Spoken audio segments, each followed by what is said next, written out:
ચલાવવામાં આપને regular toll સિસ્ટમથી રાહત મળશે અને તમે જેટલા કિલોમીટર હાઈવેનો ઉપયોગ કરશો તેટલો જ ટેક્સ આપવો પડશે. આપને થશે કે ખરેખર આવું શક્ય છે? જી હા, આવું શક્ય છે.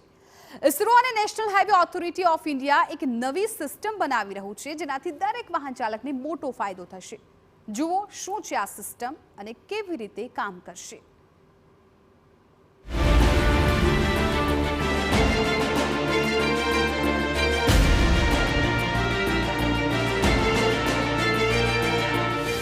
શું તમે હાઈવે પર ટોલ સિસ્ટમની જટિલતાથી ક્યાંક પરેશાન છો? શું આપને લાગે છે કે આ સિસ્ટમમાં મોટા ફેરફારની જરૂર છે? જો આપનો જવાબ હા હોય તો આપે આ રિપોર્ટ ધ્યાનથી જોવાનો છે. વાહન ચાલકો માટે સૌથી ખાસ ખબર.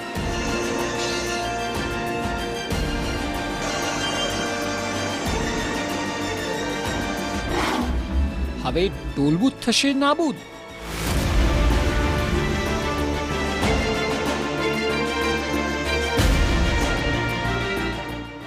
આપે બરાબર સાંભળ્યું.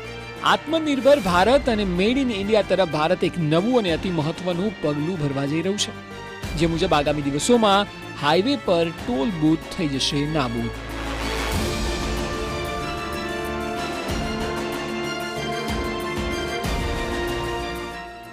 ચલો સસ્પેન્સ પરથી પડદો ઉઠાવી લઈએ. વાત એમ છે કે ઇસરો અને નેશનલ હાઈવે ઓથોરિટી ઓફ ઇન્ડિયાના સંયુક્ત ઉપક્રમે નવી સિસ્ટમની વિચારણા ચાલી રહી છે, જે મુજબ હાઈવે પર આપની ગાડી જેટલી ચાલશે તેટલો ટેક્સ આપે ચૂકવવાનો રહેશે. સેટેલાઇટ સિસ્ટમ દ્વારા આપોઆપ હાઈવે પર ચાલેલી ગાડીના કિલોમીટર પ્રમાણે રૂપિયા કપાશે, જેનાથી સરકાર અને કાર ચલાવનાર બંનેને મોટો ફાયદો થશે તેવું અનુમાન છે. ઈ ટોલ સિસ્ટમ સરળ રીતે સમજવા માટે અમદાવાદના ઇસરોના સ્પેસ એપ્લિકેશન સેન્ટરના ડિરેક્ટર ડોક્ટર નિલેશ દેસાઈએ TV9 સાથે વાતચીત કરી. તેમનું કહેવું છે કે આ સિસ્ટમથી લોકોને સરળતા રહેશે. ટોલ ટેક્સ પહેલાં આપણે દરેક ટોલ બૂથ પર ઊભા રહીને પૈસા ભરતા હતા. એ હવે પેલી ફાસ્ટેગની સિસ્ટમ આવી છે કે તમે ફાસ્ટેગ લગાવી દો એટલે તમે ઓટોમેટિક તમારે એન્ટ્રી ને એક્ઝિટ થઈ જાય. એ પ્રમાણે જે કટ કરવાનું હોય ટોલ ટેક્સ એ થઈ જાય.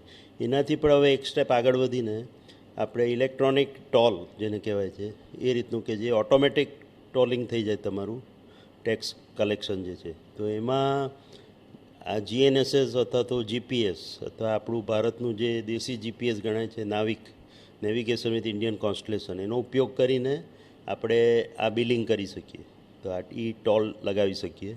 તો એ સિસ્ટમની ખાસિયત એ છે કે બીજી બધી સિસ્ટમ કરતાં એ ઓટોમેટિક હશે અને એમાં તમે જેટલો વપરાશ કરો છો હાઈવેનો, જેટલો સમય સુધી હાઈવે પર તમે ફરો છો એટલું જ બિલિંગ આવે તમારું.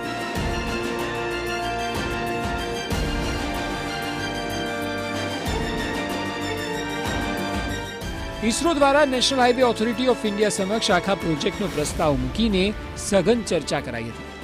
એવું નથી કે ખાલી ચર્ચા સુધી જ બાબત સીમિત રહી, પરંતુ અમદાવાદના સરખેજ ગાંધીનગર હાઈવે અને બેંગ્લોર મૈસૂર હાઈવે પર પાયલોટ પ્રોજેક્ટ પણ હાથ ધરવામાં આવ્યો હતો.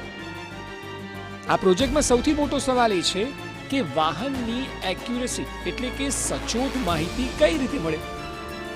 આ સિમ્પલ સોલ્યુશન અમે સજેસ્ટ કર્યું છે કે આપણે ડ્યુઅલ ફ્રીક્વન્સી રિસીવરનો ઉપયોગ કરીએ તો એના દ્વારા આપણને 1 થી 2 મીટરની એક્યુરેસી મળે, જે સફિશિયન્ટ છે આ પ્રકારનું ઈ ટોલ કલેક્શન કરવા માટે.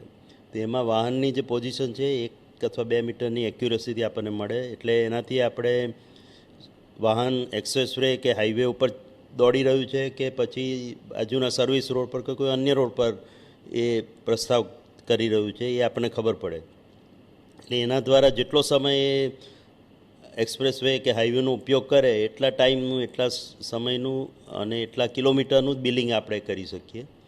એથી એ વધારે એક્યુરેટ હશે આ સિસ્ટમ. અને કોઈ એવા અમુક રીડિંગ કદાચ ખોટા પણ આવી શકે, આઉટલાયર જેને કહેવામાં આવે છે, તો એને કરેક્શન બી થઈ શકે. અચ્છા, સામાન્ય રીતે સવાલ એ થાય કે ડ્યુઅલ ફ્રીક્વન્સી રિસીવર સિસ્ટમ ગાડીમાં લગાવવા માટેનો ખર્ચ કેટલો આવી શકે અને શું નવી કાર્સમાં મેન્યુફેક્ચરર તરફથી લગાવવામાં આવી શકે ખરા? આવો સવાલ તો થાય. ભારતે સેમિકન્ડક્ટર ફાઉન્ડ્રી લગાવવાનો પ્રોજેક્ટ બી શરૂ કરી દીધો છે. અહીંયા આપણે સાણંદ અને અમદાવાદમાં એની ફાઉન્ડ્રી આવવાની છે. તો એ ઉદ્યોગને પણ આનાથી ફાયદો થશે કે એકવાર નાવિક સિસ્ટમ આપણી ફૂલ્લી ઓપરેશનલ થઈ જાય તો તો એની જે ચિપ બનાવવાની છે સેમિકન્ડક્ટર ચિપ તો એ સસ્તા ભાવે બની શકે ભારતની પોતાની ફાઉન્ડ્રીમાં જ. અને અત્યારે જાણે કે આ રિસીવર જે મેં કીધું એમ ડ્યુઅલ ફ્રિકવન્સી રિસીવર જે આપણે ઉપયોગ કરવાનો છે આ ટોલ માટે, તો એ 3,000 થી 4,000 રૂપિયામાં મળી શકે. પણ એને બદલે જેવું એનું વોલ્યુમ વધશે અને ભવિષ્યમાં એવી હશે કે કારના એક કોમ્પ્લિમેન્ટરી ભાગ તરીકે જ એ રિસીવર મેન્યુફેક્ચરર પોતે જ એ કારમાં ફિટ કરીને આપશે. એટલે એવું બની શકે કે જો તમામ બાબતો સફળતાથી પાર પડે તો આવનારા સમયમાં વિદેશની જેમ જ ભારતમાં પણ હાઈવે પર ટેક્સની સિસ્ટમ લાગુ થાય, અને જો આમ થાય તો ખૂબ મોટો ફાયદો સરકાર અને વાહન ચાલકો બંનેને થાય. હવે એ વાત જોવી રહી કે ક્યાં સુધી આ નવો પ્રોજેક્ટ જનતા માટે સત્તાવાર રીતે ચાલુ કરાય છે.